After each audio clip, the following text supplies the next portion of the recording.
बोलो जयकारा। बोलो मेरे श्री गुरु महाराज की जय। श्री सतगुरुदेव भगवान की जय।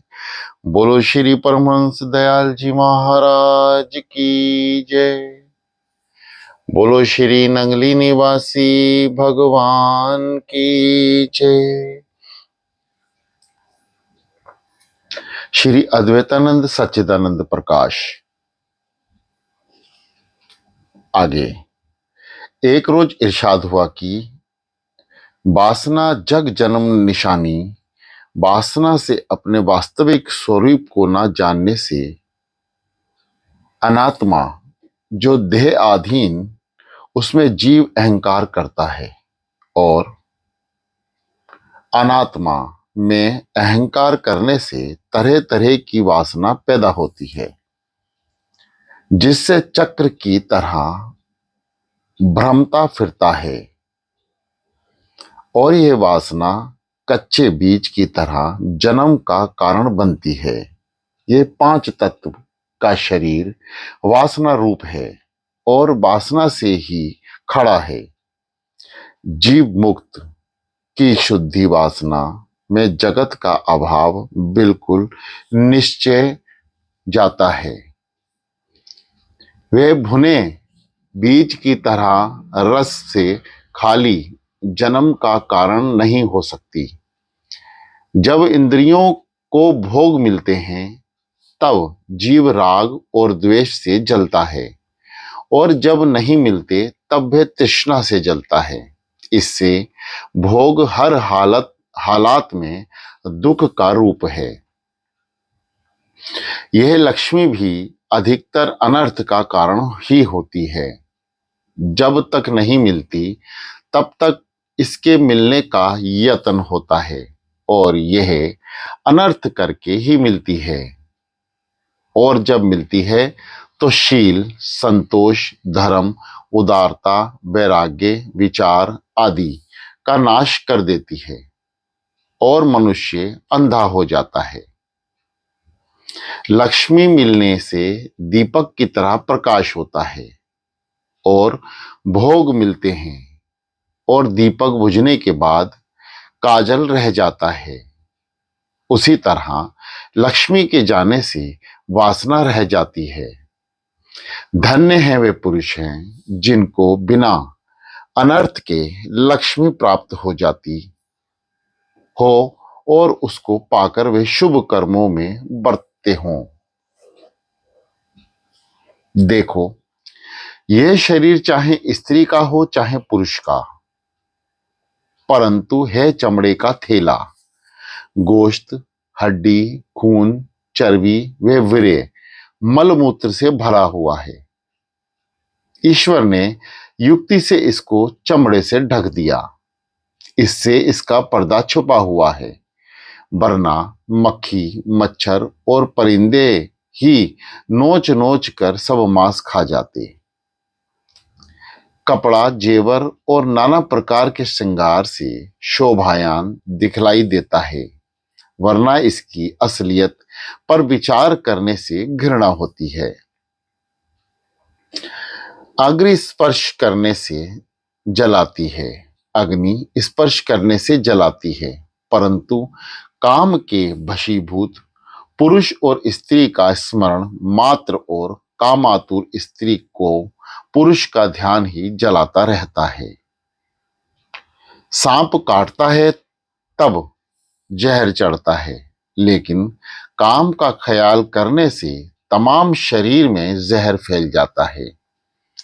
मनुष्य को शरीर का कैसा अभिमान होता है कि जवानी में आदमी को आदमी नहीं समझता, लेकिन बुढ़ापे में इस शरीर की कैसी गति हो जाती है कि चलाने से भी नहीं चलता और संभालने से भी नहीं संभलता।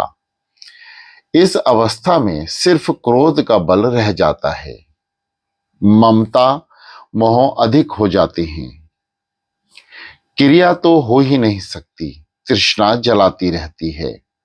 ऐसे ऐसे मनोरथ करता है जो जीवन पर्याप्त पूरे ना हो सके। भोग तो रोग है कि मगर भोगों की इच्छा महाबंधन का कारण है। मौत जिससे संसार भय खाता है, यह वास्तव में संसार बंधन से छुड़ाने वाली है। जिसको अपना मरना सामने दिख जाता है, उसको इच्छा भी नहीं रहती, बल्कि उसको उस पद के पाने की इच्छा पैदा हो जाती है, जिसके पाने से अंतःकरण शुद्ध और शांत हो जाता है। और अंतःकरण में जो अहम भाव है, उसको त्याग करने से मुक्ति होती है। और आत्म तत्व जो नित्य शुद्ध परमात्मा स्वरूप केवल चैतन्य है, उसमें स्थिति होती है। भोग की इच्छा सबको लाचार कर देती है। ज्यों ज्यों भोग की इच्छा करता है, त्यों त्यों बंधन में पड़ता जाता है। जैसे जैसे भोग की इच्छा मिटती है, बंधन ढीला पड़ता जाता है। भोग की इच्छा का नाश ही मोक्ष है।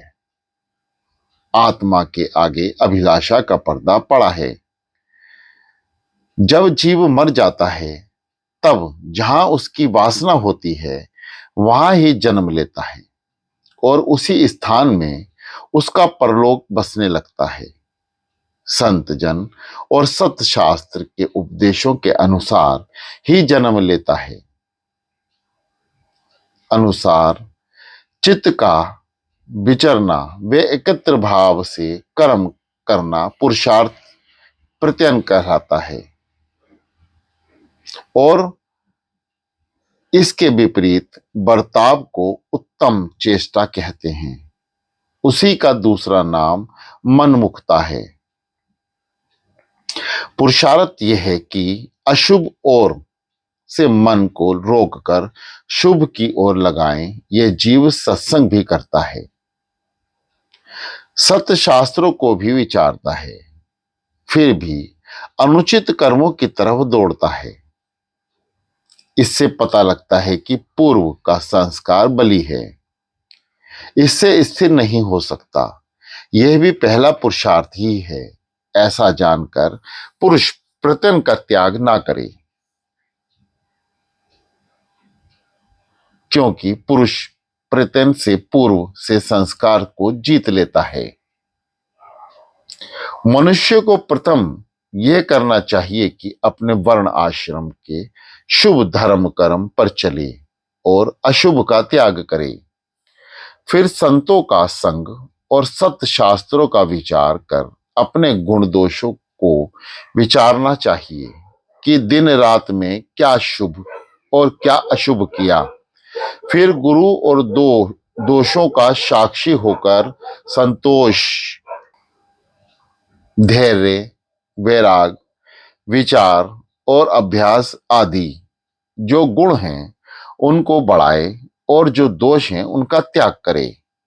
वासना का त्याग इस तरीके से करना चाहिए। पहले शास्त्र के प्रतिकूल तामसी वासना को त्यागे, फिर विषय की वासना को त्यागे और मैत्री, करुणा, मुदिता, उपेक्षा आदि निर्मल वासना का अंगीकार करे। मैत्री के अर्थ हैं धर्म भाव से किसी में विरोध ना करना, दुखी पर दया करना कल्याण है, महात्मा को देखकर प्रसन्न होना मुदिता है, पापी को देखकर उदासीन रहना, उसकी निंदा ना करना उपेक्षा कहलाता है।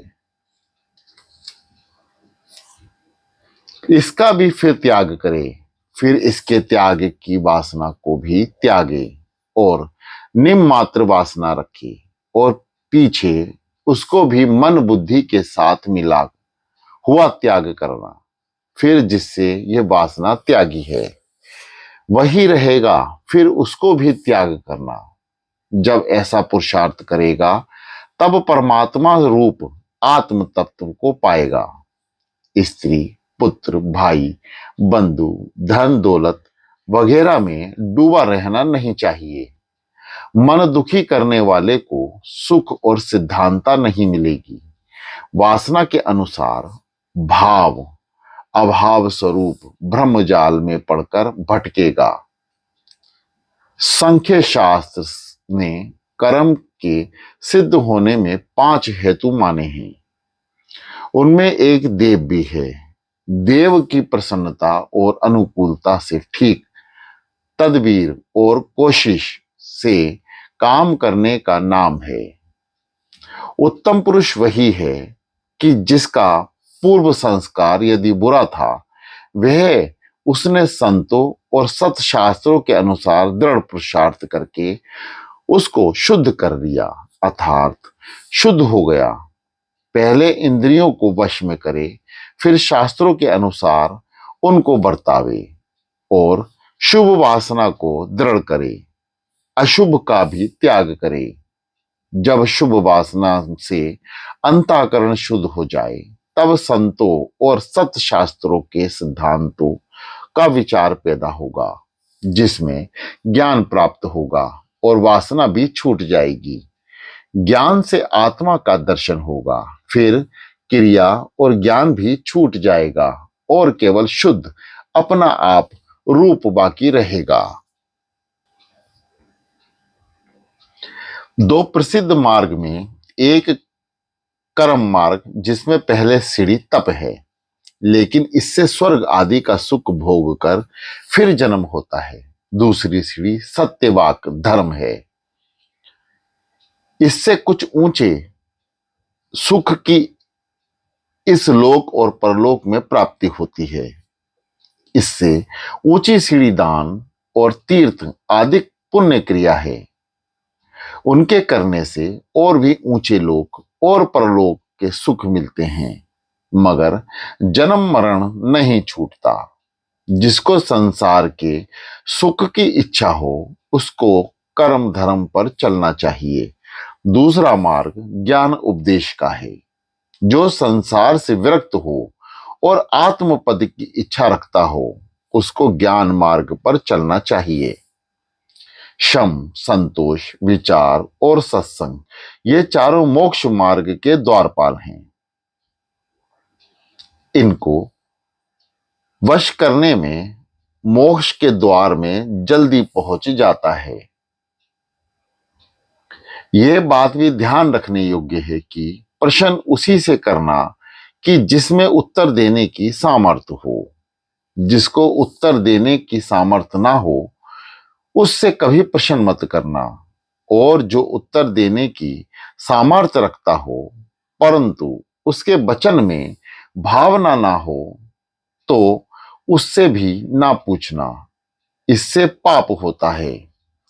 ब्रह्म विद्या का उपदेश गुरु उसी को करते हैं जिसको केवल आत्मपरायण होने की श्रद्धा हो और आस्तिक भाव हो, यानी निश्चय हो कि इन वचनों से मेरा भला होगा, और अगर करना ना हो तो पूछना भी मत।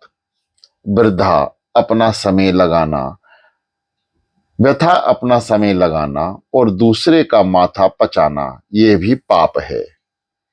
शास्त्रों का वचन है, गुरु की बतलाई युक्ति और अपना पुरुषार्थ, प्रत्यन और अनुभव, इन सब से सिद्धता होती है। आगे एक रोज इरशाद हुआ कि पहला संसार रूपी समुद्र में तरने को अपना बुद्धि रूपी जहाज है और शुभ आचरणों से यह जहाज चलता है। बुद्धि रूपी पुष्पलता के बढ़ने को देवी संपदा जल है। इसके बढ़ने से सुंदर फल प्राप्त होता है। दूसरा, जैसे जल और नाव के संयोग से पानी की बूंद उठती है, वैसे ही देह और आत्मा के संयोग से चित्त वृत्ति फुरती है। तीसरा, जब देह और इंद्रियों की वासना और ममता भाव त्याग कर समभाव में स्थित होता है, तब सब में एक ही वासना है। इसी कारण से समचित और सिंह आदि कोई नहीं मार सकता। इसी कारण से समचित को सिंह आदि कोई नहीं मार सकता। चौथा, जैसे पहाड़ से उतरी हुई नदी फिर पहाड़ पर नहीं चढ़ती, और जिस सोने का खोटापन आग में जला दिया गया, उस सोने को कीचड़ में डालो तो भी खोटा नहीं होता, और वृक्ष से गिरा फल फिर वृक्ष पे नहीं लगता। वैसे ही जिसका देह अभिमान टूट गया वह फिर पैदा नहीं होता।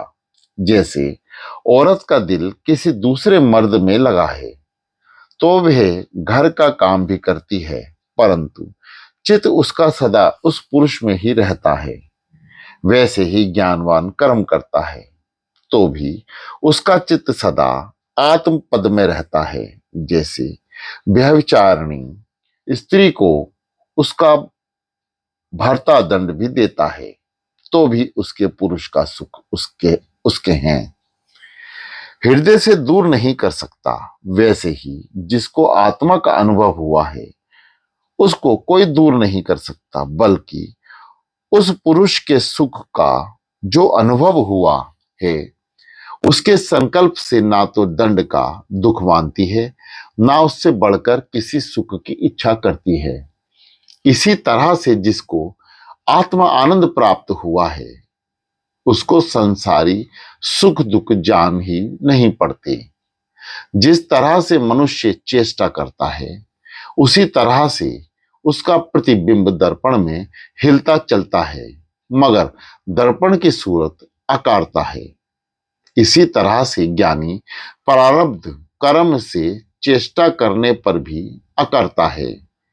ब्रह्म में तद्रूप हो जाने से कुल जीव जिसमें रम जाते हैं और दूसरे जीवों की श्रेष्ठता को भी इस तरह से जान लेते हैं। जैसे कपूर के कनके से कपूर के ढेर की सुगंधी जानी जाती है। आगे एक रोज इरशाद हुआ कि रुई को जब काट लें तो उसका नाम सूत हो जाता है, फिर उसको रुई कोई नहीं कहता। सूत को बुनने की गरज से तान लिया जाए तब उसको ताना कहने लगते हैं। जिस सूत को बुनना शुरू किया जाए वह बाना बोला जाता है। जब वो बुन गया तो वह कपड़ा कहलाता है, फिर उसको रुई या सूत या ताना बाना कोई नहीं कहता। अगर कपड़ा बेल बूटेदार या फूलदार बना हुआ है तो फुलवार या चिकन कहलाता है तो असलियत में रुई, मगर रूप बदलने से नाम भी बदल जाते हैं। इसी तरह से ब्रह्म भी रुई की तरह पृथक पृथक आकार में प्रकट होने से पृथक पृथक नाम धारण कर लेता है। अगर नाम और रूप से निगाह उठाकर असलियत पर ध्यान रखा जाए तो जिस तरह से चिकन, फुलवर, कपड़ा, ताना बाना और सूत सब रूपों में यह रुई ही रुई है, इसी तरह से इस कुल ब्रह्मांड भर के नाना प्रकार के रूपों और नामों में सिवाय ब्रह्म के और कोई सार वस्तु ही नहीं है। आगे एक रोज इरशाद हुआ कि असंग दो तरह के हैं, एक सामान्य, दूसरा विशेष। सामान्य असंग यह है कि मैं कुछ नहीं करता, ना मैं किसी को देता हूं, ना मुझको कोई देता है। सब ईश्वर की आज्ञा है। जिसको धन देना चाहता है उसको धन देता है और जिससे लेना चाहता है उससे ले लेता है। अपने अधीन कुछ नहीं। जो कुछ दान, तप, यज्ञ आदि करता है वह ईश्वर अर्पण करता है। आदि व्याधि उपाधि तीनों तरह के रोगों को ईश्वर की तरफ से कर्म फल समझता है और कहता है कि सब ईश्वर की शक्ति से होता है। इस तरह के अभिमान से रहित होकर वह धर्म कर्म में स्वाभाविक विचरता है और जो कुछ इंद्रियों के भोग की संपदा है उसको आपदा जाना जाता है और भोगों को महाआपदा रूप मानता है। संयोग वियोग रूप है और जितने पदार्थ हैं सब संतान स्वरूप हैं। विचार से नष्ट हो जाते हैं। पराई स्त्री को विष की बेल के समान बेरस जानता है। सब संसार को जो ईश्वर है, वह जिसको सुख देना है उसको सुख देता है, और जिसको दुख मिलना है उसको दुख देता है। अपने हाथ कुछ नहीं, करने और कराने वाला ईश्वर है। ना मैं करता हूं, ना मैं भोगता हूं, सब ईश्वर की सत्ता से होता है। इस तरह अभिमान से रहित होकर वे पुण्य कर्म करता है। वर्णाश्रम के, भूमि का वर्ण आश्रम के धर्म यथाशास्त्र करता हुआ संसार समुद्र के पास जा पहुंचता है, परंतु पार नहीं होता। इतना भेद है कि यह तीसरी अद्वैत आत्मा हूं। ना मुझ में करना है, ना कराना है, ना कोई और है, ना कोई मेरा है, ना भीतर ना बाहर, ना पदार्थ ना अपदार्थ, न जड़, न चेतन, न आकाश, न पाताल, न राग द्वेष, न पृथ्वी, न मैं, न मेरे को देखता है। यह निर्वस्त्र आदि अविनाशी सर्व शब्द अर्थों से रहित केवल शून्य आकाश में स्थित है। चित्त से रहित चेतन में जो स्थिति है उसको श्रेष्ठ असंग कहते हैं। जिसकी चेष्टा दृष्टि भी जिसकी उसकी चेष्टा दृष्टि भी आती है। जो भी हृदय से पदार्थों की भावना का अभाव है, काम करने से उसका कुछ अर्थ सिद्ध नहीं होता और ना करने से कुछ नहीं होता। अनात्मा में परमात्मा की भावना का त्याग और अहम भाव त्याग है, और इष्ट अनिष्ट रूप जितने पदार्थ हैं उनके सुख दुख की वेदना उसको नहीं फुरती। वह सदा मौन रूप है। सब ओर से चित्त को रोककर चेतन तत्व में विश्राम पाता है और विगत संग हो जाता है। वह संसार में इस तरह से रहता है जैसे जल में कमल। जैसे कमल के खिलने की प्रतियोगी सूर्य जब उदय होता है तब खिल जाता है, जब बंद होना का प्रतियोगी रात होती है तब बंद हो जाता है। उसको कुछ कलेश नहीं। आगे एक दिन एक साधु ने अर्ज किया कि इस अविद्या के नाश होने को कितना समय चाहिए और किस तरह से दिनचर्या करनी चाहिए ताकि अविद्या नाश हो जाए। श्री महाराज जी ने फरमाया, जैसे तेल की बूंद पानी में फैल जाती है, इसी तरह से जब स्नेह रूप संकल्प स्फुर्त है तब आबा भाव रूप जगत फैल जाता है। आत्मा में जो देश काल पदार्थ बसते हैं वह अविद्या है, पुरुषार्थ से नाश होती है। जिसके दो उपाय हैं, एक सामान्य जैसे तप करके इंद्रियों को रोकना, दुखियों पर दया करना, संतोष मात्र पाठ और जाप करना आदि। निष्काम आदिक शुभ कर्म से विघ्न दूर होते हैं। दूसरा विशेष उपाय यह है कि संतों की संगत करना, सत सत शास्त्र का सुनना, प्रणव जो ओंकार है उसका ध्यान करना और जप करना और उसका अर्थ विचारना, यह परम उपाय है। समय का विभाग इस तरह से करना चाहिए, 2 हिस्से साधु के संग और कथा सुनने में गुजारो और तीसरे हिस्से में शास्त्र का विचार करो और चौथे में आत्मज्ञान का आप से अभ्यास करो। अच्छे पुरुषों के संग और उनकी सेवा से अविद्या का आधा हिस्सा नाश हो जाता है। इसलिए सत्संग का बड़ा महत्व रखा है। तीसरा भाग मनन करके और चौथा भाग अभ्यास करके नाश होता है।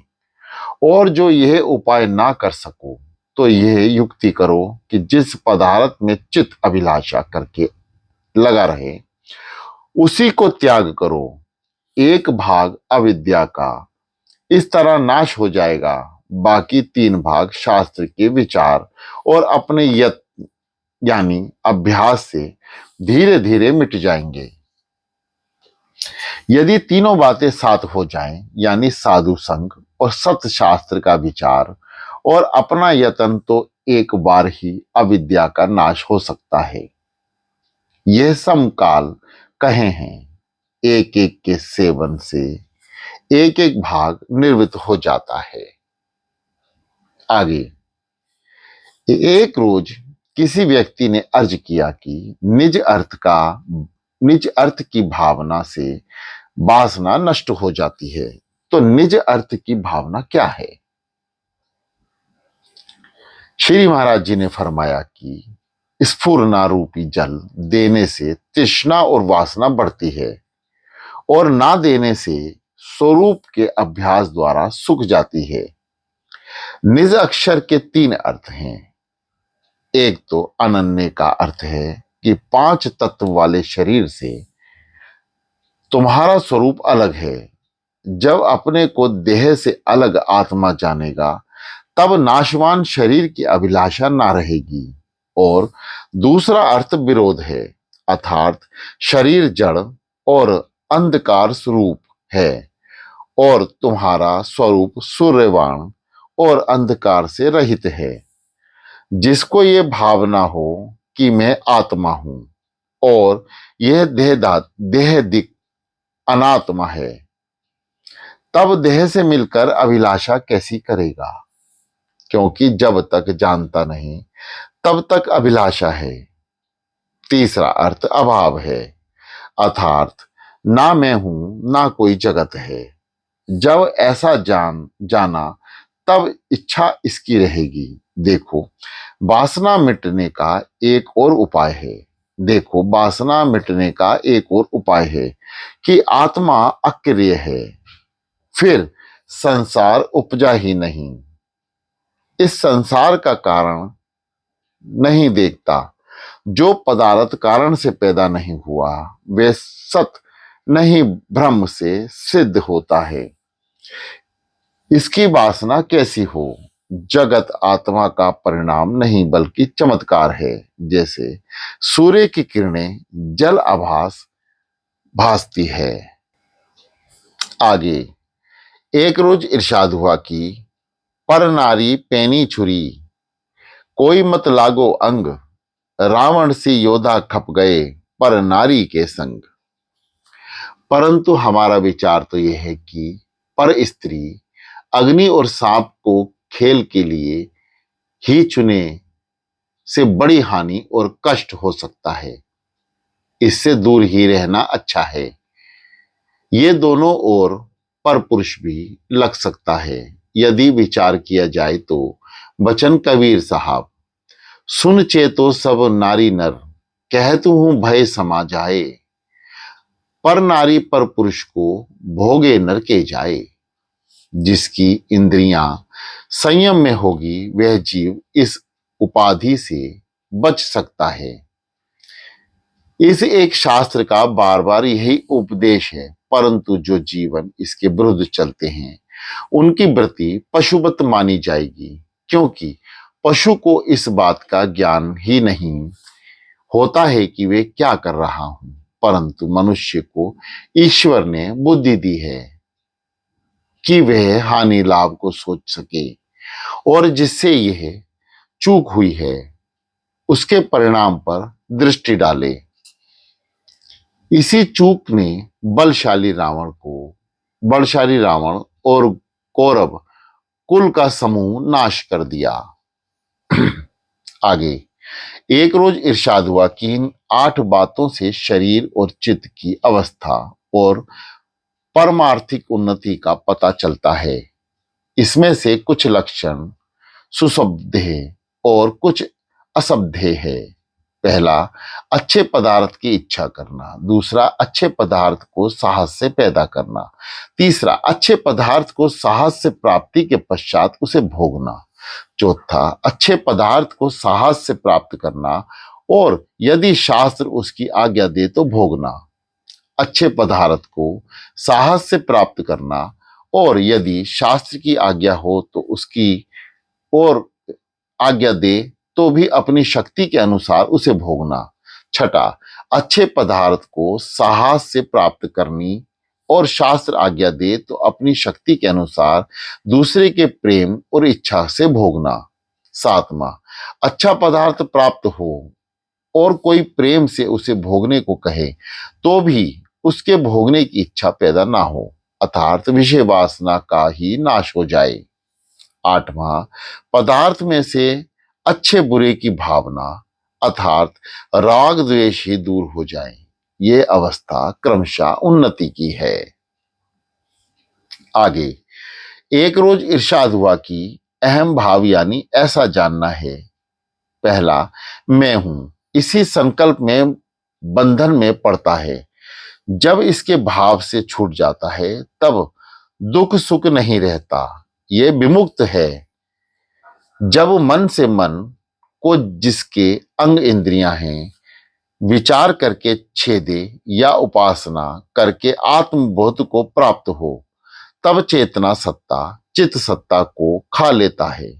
तब मैं तब से मुक्ति होती है और घोर सुषुप्ति स्वरूप हो जाती है और चित्त आत्मा में मिल जाता है।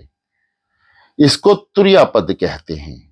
तीसरा, जब आत्म तत्व में बिल्कुल परिणाम यानी अंत होता है तब ब्रह्मा और आत्मा आदि नामों की भी निवृत्ति हो जाती है।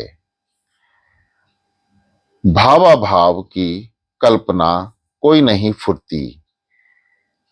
स्वार्थों की तरह अचल वृत्ति होकर परम पद शांत और निष्कलंक सबसे अलग तुर्यातीत पद को प्राप्त है। जहां गुणों और तत्वों का मोक्ष ना हो वे परम पद कहलाता है। उसी को परम निर्वाण और परम भूमिका भी कहते हैं। बोलो जयकारा बोल मेरे श्री गुरु महाराज की जय।